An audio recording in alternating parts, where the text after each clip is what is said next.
ទោះបីជាកំពុងតែចរចាជាមួយប្រធានាធិបតី Vladimir Putin ដើម្បីបញ្ចប់សង្គ្រាមនៅអ៊ុយក្រែនលោកប្រធានាធិបតី Donald Trump នៅតែមិនប្រហែសនោះឡើយប្រងជើងការយោធាជាប់ជានិច្ចជាក់ស្ដែងនៅពេលថ្មីនេះមានព័ត៌មានលេចលឺថាគេបានប្រទះឃើញយន្តហោះថ្ងៃអវសានដែលផលិតឡើងទុកការពីប្រធានាធិបតីអាមេរិកបានហោះក្រឡឹងមូលដ្ឋានទ័ពអាកាសនុយក្លេអ៊ែរអាមេរិករយៈពេល7ម៉ោងនៅក្នុងស្ថានភាពដ៏អាថ៌កំបាំងអ្នកជំនាញខាងយោធាបានបញ្យល់ថាការប្រទះឃើញយន្តហោះធម្មតានៅលើអាកាសគឺជារឿងសាមញ្ញក៏ប៉ុន្តែការប្រទះឃើញយន្តហោះថ្ងៃអវសាននេះដែលនៅក្នុងមួយគ្រឿង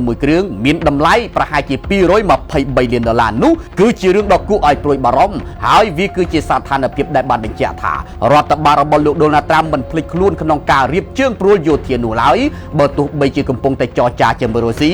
និងស្ដាប់ដង្ហើមកំពុងតែស៊ីសង្វាក់ជាមួយនឹងលោកពូទីនក៏ដោយអ្នកជំនាញយោធាបានបញ្យល់បន្តទៀតថាយន្តហោះថ្ងៃអវសានដែលផលិតឡើងជាពិសេសនៅក្នុងគោលបំណងទុកការពីប្រធានាធិបតីអំឡុងសង្គ្រាមនុយក្លេអ៊ែរមិនគ្រាន់តែមានខែលការពារនុយក្លេអ៊ែរប៉ុណ្ណោះទេប៉ុន្តែយន្តហោះថ្ងៃអវសានក៏មានមុខងារសម្រាប់ជំនះប្រធានាធិបតីបន្ទាប់ពីចុចប៊ូតុងក្រហមឬក៏ប៊ូតុងនុយក្លេអ៊ែរផងដែរនៅក្នុងអត្ថបទដែលបានចេញផ្សាយដោយ Daily Mail នៅក្នុងពេលថ្មីបានបង្ហាញថាយន្តហោះថ្ងៃអវសាន E6B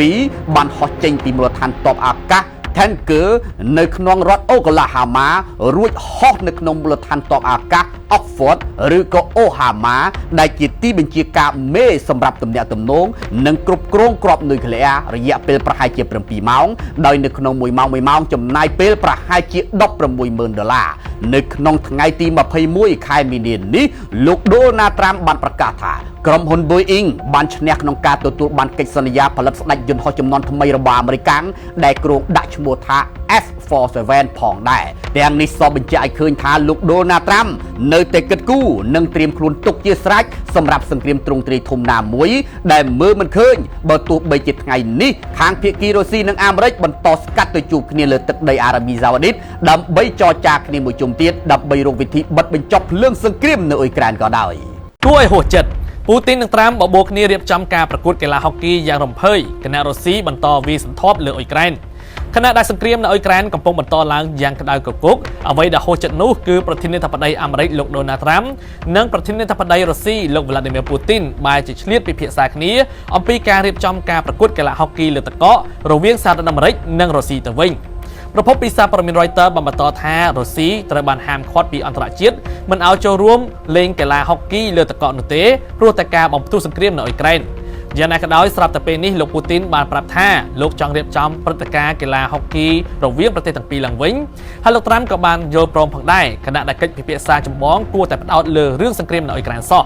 នៅពេលនេះរុស្ស៊ីកំពុងបើកការវាយប្រហារលើអ៊ុយក្រែនយ៉ាងសន្ធាប់ដោយប្រើយន្តហោះដ្រូនជាច្រើនគ្រឿងដែលបណ្ដាលឲ្យខូចខាតហេដ្ឋារចនាសម្ព័ន្ធសំខាន់ៗដូចជាមន្ទីរពេទ្យនិងស្ថានីយ៍ថាមពលជាដើមចំណែកឯប្រធានាធិបតីអ៊ុយក្រែនលោក Zelensky វិញបានយល់ព្រមស្នើឲ្យមានបទឈប់បាញ់រយៈពេលខ្លីជាមួយរុស្ស៊ីប៉ុន្តែរុស្ស៊ីនៅតែមិនអើពើនឹងបន្តបើកការវាយប្រហារកាន់តែខ្លាំងឡើងនៅអ៊ុយក្រែនជាបន្តបន្ទាប់គ្រាប់កាំជ្រួចនិងយន្តហោះដ្រូនរបស់រុស្ស៊ីជាច្រើនគ្រឿងបានបន្តវាយប្រហារហេដ្ឋារចនាសម្ព័ន្ធរបស់អ៊ុយក្រែនហើយឥឡូវនេះលោក Zelensky បានធ្វើការយ៉ាងសស្រាក់សស្រាំជាមួយមេដឹកនាំអឺរ៉ុបដើម្បីទទួលបានការគាំទ្របន្តទៀតសម្រាប់អ៊ុយក្រែនសូមរំលឹកថាបើតាមការយល់ឃើញពីអន្តរជាតិសំណើសូមរៀបចំព្រឹត្តិការណ៍កីឡាពីសំណាក់លោកពូទីននេះអាចជាកលល្បិចបង្វែរចំណាប់អារម្មណ៍របស់លោកត្រាំប៉ុណ្ណោះខណៈមកទល់នឹងពេលនេះរុស្ស៊ីហាក់គ្មានគោលដៅចង់សម្រេចបានសន្តិភាពជាមួយអ៊ុយក្រែននៅឡើយទេ